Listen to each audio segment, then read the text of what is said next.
Price the Lord. ஆண்டவராகிய இயேசு கிறிஸ்துவின் நாமத்திலே உங்களை அன்போடு வாழ்த்துகிறேன். ஒரு மனமகிழ்ச்சி நாள் ஆண்டவர் நம்மை நிரப்பி ஒரு மனமகிழ்ச்சி நாளை காணும்படி கர்த்தர் உதவி செய்திருக்கிறார். இந்த நாளிலே கர்த்தருடைய வார்த்தை யோவான் சுவிசேஷம் 15ஆம் அதிகாரம் 5ஆம் வசனம். நானே திராட்சை செடி, நீங்கள் கொடிகள். ஒருவன் என்னிலும் நான் அவனிலும் நிலைத்திருந்தால் அவன் மிகுந்த கனிகளை கொடுப்பான். என்னை அல்லாமல் உங்களால் ஒன்றும் செய்யக்கூடாது. நம்முடைய ஆண்டவர் இயேசு சொல்றார், என்னை அல்லாமல் உங்களால் ஒன்றும் செய்யக்கூடாது. பல நேரத்தில் நம்முடைய ஞானத்தை முன்வைத்து ஞானத்தினால இதை செஞ்சிடலாம் அப்படின்னு யோசிக்கிறோம்.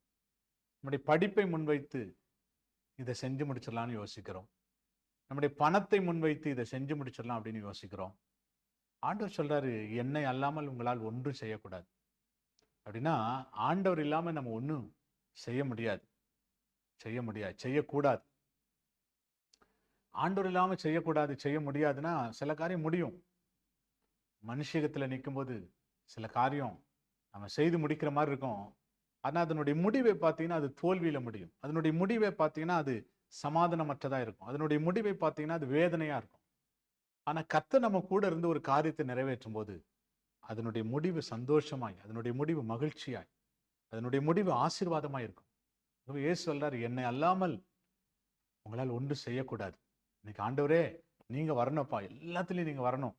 நீங்க இல்லாம நான் உன்னால ஒன்றும் செய்ய முடியாதப்பா, செய்யக்கூடாது என்று வேதம் சொல்லுகிறபடி இன்னும் ஏன் செய்ய முடியாதப்பா, நாங்கள் உண்மை உறுதியாய் பற்றி கொள்ளுகிறோம். நீர் எங்க வாழ்க்கையில வாங்க. ஜெபம் பண்ணலாமா? நல்ல ஆண்டவரே, நாங்கள் என்னென்னலாம் செய்யணும்னு நினைச்சிருக்கிறோமோ அந்த காரியத்திலெல்லாம் கர்த்தாவே நாங்கள் உண்மை முன்வைக்கிறோம். நீர் எங்களோடு கூட இருந்து நடத்தும்படி ஆண்டவரே, நீர் எங்களுக்கு ஆலோசனை கொடுக்கும்படி ஜெபிக்கிறோம். ஆசீர்வதியும் கிருபைதாரும் இயேசுவின் நாமத்தில் வேண்டிக் கொள்ளுகிறோம் நல்ல பிதாவே. ஆமென். ஆமென். Praise the lord. God bless you. கர்த்தர் உங்களை ஆசீர்வதிப்பார்.